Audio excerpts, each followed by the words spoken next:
শব্দ নমস্কাৰ। কমি যায় আজি ইংৰাজী 2020 বৰ্ষৰ অন্তিমটো দিন। বিগত এটা বছৰ সমগ্ৰ বিশ্বত কৰোণা মহামাৰীয়ে ত্ৰাসৰ সৃষ্টি কৰিছিল। এইখিনি সময়ত আমি লকডাউনৰ বাবে ঘৰত ভিতৰত আবদ্ধ হৈ থাকিলেও কিছু সৃষ্টিশীল প্ৰতিভাৰ ব্যক্তিয়ে তেওঁলোকৰ সৃষ্টিৰাজিৰে সমাজত বহুত অৱদান আগবঢ়াইছে। তেনে এগৰাকী ব্যক্তিৰ লগত আজি আমি উপস্থিত আছোঁ। তেখেত হৈছে এজন লেখক, গীতিকাৰ, কবি, লগতে এজন জ্যেষ্ঠ প্ৰশাসনিক বিষয়া দেৱপ্ৰসাদ মিশ্ৰ ডাঙৰীয়া। আজি আমি তেখেতৰ মনোভাৱ জানিম। নমস্কাৰ।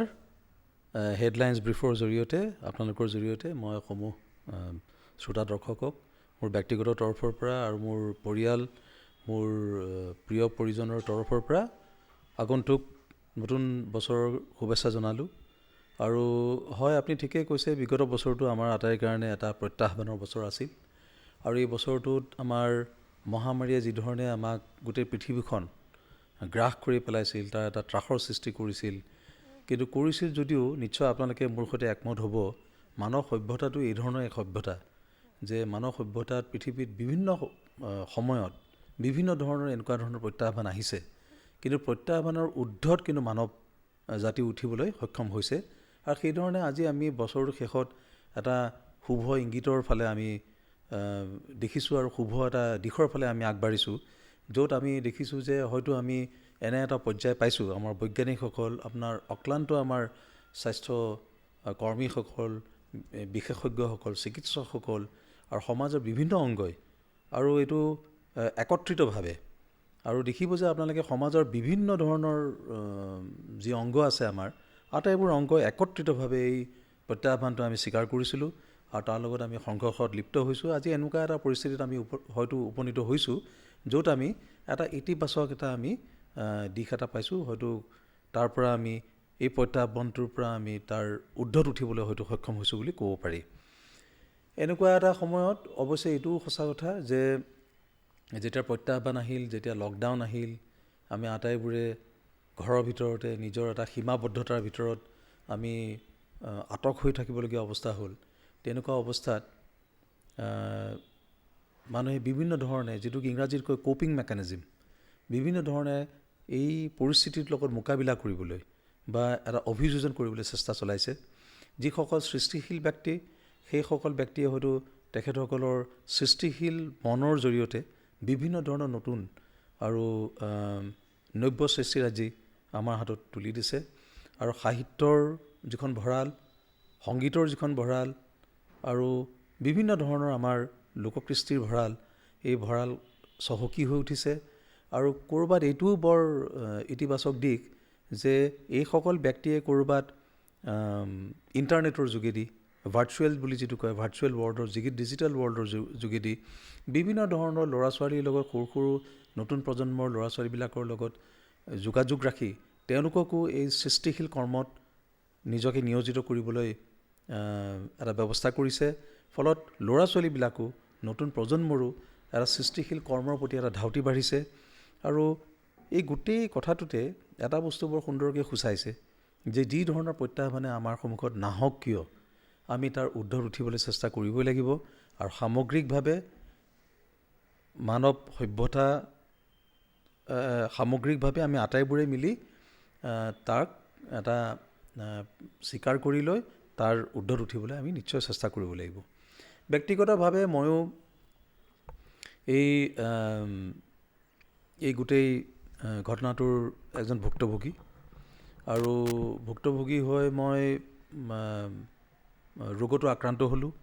ৰোগতো আক্ৰান্ত হোৱাৰ পাছত কিছু সাধাৰণতে যিটো হয়, সাধাৰণতে অলপমান মানসিকভাৱে অলপমান এটা বেলেগ ধৰণৰ পৰ্যায়লৈ যোৱা হয়। তাৰ ঊৰ্ধত উঠিবলৈ মই কেৱল শাৰীৰিক ব্যায়ামেই নহয় বা বিভিন্ন ধৰণৰ যিবোৰ মোক কৰিবলৈ উপদেশ দিয়া হৈছিল, প্ৰাণায়ামকে আৰম্ভ কৰি যিবোৰ শাৰীৰিক চৰ্চা বা ইত্যাদি কৰাৰ লগতে মই ভাবিলোঁ যে ইয়াৰ ঊৰ্ধত উঠিবলৈ হ'লে যদি কিবা সৃষ্টি কৰিব পাৰি, কিবা যদি লিখিব পাৰি বা নিজৰ মনৰ ভাৱখিনি যদি প্ৰকাশ কৰি উলিয়াব পাৰি, সি গীতেই হৈছে নে কবিতাই হৈছে সেইটো বিচাৰ্যৰ বিষয়। সেইটোৰ ওপৰত মোৰ অৱশ্যে কোনো মতামতো নাই। আৰু সেইখিনি মই তেনেধৰণে ভাবি পেলাই কিছু মনৰ ভাৱ যি আছে সেই প্ৰকাশ কৰাকৈ মই কিছু লিখি উলিয়াইছিলোঁ। আৰু তাৰ ভিতৰত দুই এটা কবিতা আকাৰত ইতিমধ্যে অলপ ৰাইজৰ মাজলৈ গৈছে। আৰু দুই এজনে তাৰ আবৃত্তি কৰিছে, আবৃত্তি কৰি বিভিন্ন ছ'চিয়েল মিডিয়াত আমি দেখিবলৈ পাইছোঁ আৰু কিছু সমাদৰো পাইছে। পিছৰ পৰ্যায়ত মই এনেকুৱা এটা সময় আহিল যে বহাগৰ মাহ, বসন্ত ঋতু, চাৰিওফালে চৰাই চিৰিকটি, ফুল, গছনি, প্ৰকৃতিৰ যিটো এটা অতিকে মনোমোহা ৰূপ, সেই মনোমোহা ৰূপৰ সময়ত মই অনুভৱ কৰিলোঁ যে এই সময়ত আমি মানুহবোৰ আমি ঘৰৰ ভিতৰত সোমাই আছোঁ আৰু হয়তো ডেকা গাভৰুৰ মনত কি ধৰণৰ হয়তো এটা ৰেখাপাত কৰিছে, যি হয়তো ইজনে সিজনক লগ পাব বিচাৰে, যাৰ হয়তো প্ৰেমাস্পদ আছে, ইজনে সিজনক লগ কৰিব বিচাৰে, ইজনে সিজনৰ লগত ভাৱ বিনিময় কৰিব বিচাৰে, অথচ অৱস্থাই প্ৰতিকূল অৱস্থাৰ তেওঁলোকক হয়তো সেইটো সহায় নকৰে। তেনেকুৱা অৱস্থাত তেওঁলোকৰ মনৰ ভাৱাৱেগ কি ধৰণৰ হ'ব পাৰে তাকে উপলব্ধি কৰি মই প্ৰথমটো লিখিছিলোঁ, যিটো গীত আকাৰে ইতিমধ্যে অতি লব্ধ প্ৰতিষ্ঠিত এজন সুৰকাৰ, আমাৰ নগাঁৱৰ কাজল শৰ্মাদেৱে মই তেওঁলৈ পঠিয়াইছিলোঁ। তেখেতে বৰ সুন্দৰকৈ এটা সুৰ কৰি উলিয়াইছে। সেইটো ইতিমধ্যে বাণীবদ্ধও হৈছে, তাৰ কিছু অলপমান কামো চলি আছে। তাৰ পিছতো একাদিক্ৰমে আৰু কেইবাটাও মই অৱশ্যে গীত লিখিছোঁ। তাৰ বিভিন্ন প্ৰতিষ্ঠিত সুৰকাৰে তাৰ সুৰাৰোপিত কৰিছে। সেই গীতবিলাকত আমাৰ সংগীত নিৰ্দেশক খুব নাম আছে তেখেতৰ, খুব ভাল সংগীত নিৰ্দেশক। তেখেতৰ নামটো হ'ল জয়ন্ত দাস। তেখেতে এটা সুৰ কৰিছে। এটা আমাৰ অতি প্ৰতিভাৱান সংগীতজ্ঞ আছে নগাঁৱৰ মনদীপ মহন্ত, তেখেতে এটা সুৰ কৰিছে। এনেকৈ কেইটামান তপন লহকৰে এটা সুৰ কৰিছে। এনেধৰণে কেইবাজনো সুৰকাৰে ইতিমধ্যে সুৰ কৰিছে। সেইবোৰ কিছু বাণীবদ্ধ হৈছে, কিছু বাণীবদ্ধ হোৱা নাই।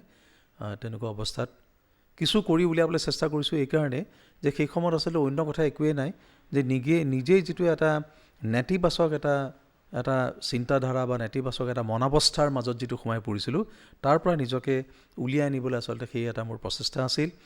আৰু প্ৰচেষ্টাত মই যিখিনি কৰি উলিয়াইছোঁ তাত সফল হৈছোঁ নে নাই সেইটো নিশ্চয় সময়ে ক'ব। ব্যক্তিগতভাৱে কিন্তু মই সেইখিনি কাম কৰাৰ পিছত মোৰ মানসিক অৱস্থা নিশ্চয় আগতকৈ বহুত উন্নত অৱস্থালৈ আহিছে। আৰু মই আচলতে এই যিটো পৰিস্থিতি, এই পৰিস্থিতিৰ পৰা নিজৰ জীৱনত শিকিবলগীয়া বহুত কথাই শিকি পেলাইছোঁ। আপোনাৰ 2021 নতুন বৰ্ষত কেনেকুৱা পৰিকল্পনা কৰিছে? 2021ত প্ৰথমতেতো ঈশ্বৰৰ ওচৰত প্ৰাৰ্থনা জনাইছোঁ যে 2021 আমাৰ আটাইৰ কাৰণে এটা সফল বছৰ হওক, অৰ্থনৈতিকভাৱে, সামাজিকভাৱে, সাংস্কৃতিক দিশত আমাৰ আটাইৰ কাৰণে এই উদ্দীপনা আনক আৰু আমাৰ প্ৰতিজন অসমবাসীৰ মনতে এটা নতুন ধৰণৰ এই এক উৎসাহৰ ছবি আঁকি দিবলৈ সমৰ্থ হওক। আৰু এনে অৱস্থাত মোৰ নিজৰো কিছু পৰিকল্পনা আছে। এটাটো হ'ল নিজৰ যিখিনি কৰ্ম আছে, যিখিনি মই কৰ্ম কৰোঁ সেইখিনি কৰ্মটো নিশ্চয় নিয়াৰিকৈ কৰি যাবই লাগিব। তাৰ লগতে মই যিখিনি মোৰ সময় মই পাম, সেইখিনি কৰাৰ পিছতো যিখিনি সময় মোৰ হাতত উপলব্ধ হ'ব, সেইখিনি সময় যিটো এটা এই কৰোণাৰ সময়ত মোক যিটো জীৱনে শিকালে যে সময়টো অবাবত নষ্ট কৰিব নাপায়। কাৰোবাৰ যদি কিবা এটা ইচ্ছা আছে, কাৰোবাৰ যদি কিবা এটা কৰাৰ যদি ভিতৰত এটা প্ৰৱণতা আছে আৰু সি যদি সঁচাই এক ইতিবাচক দিশত যদি লৈ যাবলৈ সমৰ্থ হয়, তেতিয়াহ'লে নিশ্চয় কৰাটো উচিত। আৰু ময়ো ভাবোঁ যে এই বছৰটোত মই সাংস্কৃতিক দিশত কিছু আৰু কাম কৰি যাবলৈ চেষ্টা কৰিম। হয়তো গীতিকাৰ হিচাপে আৰু হয়তো গায়ক হিচাপেও মই আৰু অলপমান হয়তো সংগীত জগতত আৰু কিছু অৱদান ৰাখিবলৈ মই চেষ্টা কৰিম। আপোনালোকৰ আশীৰ্বাদ বিচাৰিছোঁ।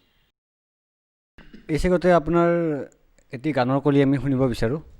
মই মাজুলীত কৰ্মৰত অৱস্থাত মোৰ এজন ভাতৃপ্ৰতিম সুৰকাৰ, গীতিকাৰ আৰু খুব ভাল সুগায়ক দিব্যজ্যোতি শইকীয়াই এটা গীত তেখেতে ৰচনা কৰিছিল। আচলতে গীতটো মোক উপহাৰ দিয়াৰ নিচিনাকৈ তেখেতে মোক উপহাৰ দিছিল। সেই গীতটি ইতিমধ্যে বাণীবন্ধন হৈছে যদিও তাক আমি এতিয়াও ৰাইজৰ ওচৰত আমি উলিয়াই দিব পৰা নাই।